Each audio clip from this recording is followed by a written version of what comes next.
Hi guys and welcome on GSM ABC YouTube channel. In this video I will show you how to download your Spotify playlist on your Samsung Galaxy Watch.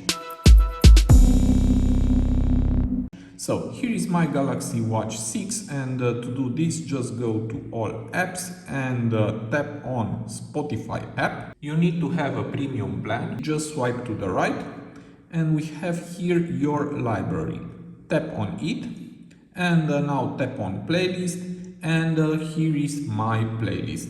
I will go inside and to download my playlist on my watch it is very easy. Just tap here on the download icon. Here there is, and now you need to wait for a time until the playlist is downloaded on your watch.